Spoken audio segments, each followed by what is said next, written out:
business landscape? I mean, we're super post-pandemic now, but things are shifting even more rapidly in this space. So I want to start off with Katie. What's your take on this? Well, the market really is shifting very fast, and it's at an exponential pace. And I think what's really important for all companies to be able to do is to know that the changes and shifts, digital transformation is not just the job of the IT department. It's actually something that cuts across the entire organization. It's a mindset, not just a technological change in the tools that you use. So to be successful in this, it really takes it has to come from the top. The leaders really have to drive digital transformation into the DNA of the organization. And I think that's how businesses can continue to be successful in this ever-changing landscape. Again, change management occurs from the top. Yes.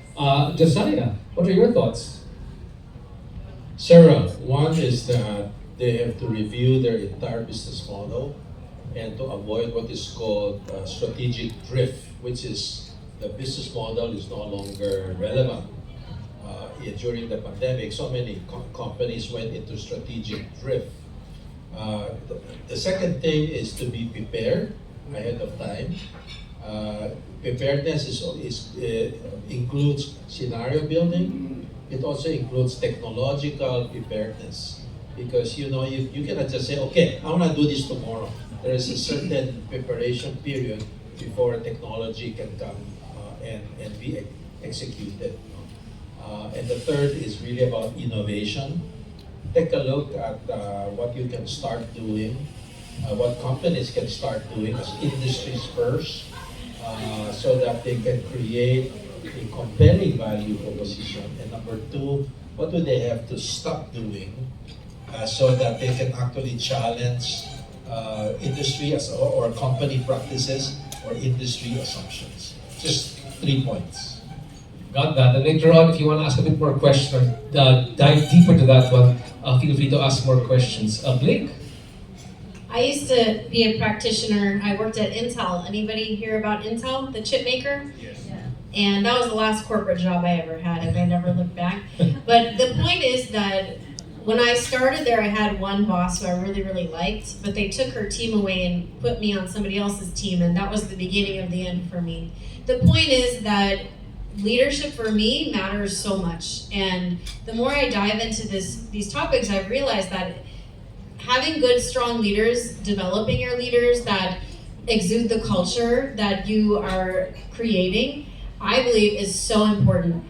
Because if you have leaders that can excite people and get them to action and move and embrace the technologies, and leaders that employees feel camaraderie with and supported by and seen by, I think there's really nothing you can't achieve. And I think to go back to these old school ideas of just developing good leaders, I think we need to return to that.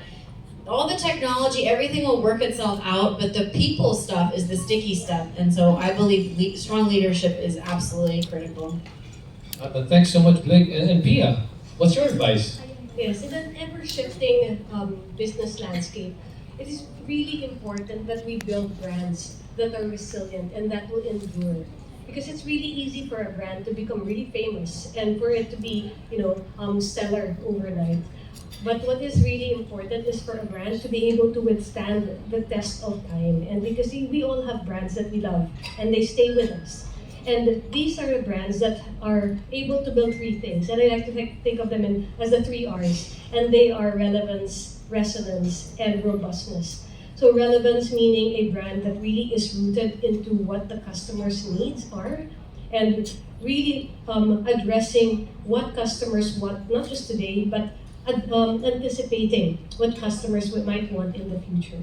The second is resonance. And that's a little bit less less straightforward. Resonance is that emotional connection that you have with brands. It's that psychological connection that we have with brands that are, even if we're not using the brand, even if we're not buying it or consuming it, we are connected to that brand. And that's created by creating moments of meaningful connection. So some of you would have already been with us in some of our consumer activations where we create opportunities for us to meet our customers and create moments where we fulfill some of their passion points. And so that's one way that, for instance, at Globe, we build resonance with our individual customers. And then the third thing is robustness of the brand. And I think of this as the ability for a brand to withstand changes in the market and changes in customer desires and changes as well in market dynamics. And most importantly, sometimes the ability for a brand to withstand negative PR as well. And so the ability for a brand to react well with authenticity and quickly and be able to take responsibility. Thanks so much. A lot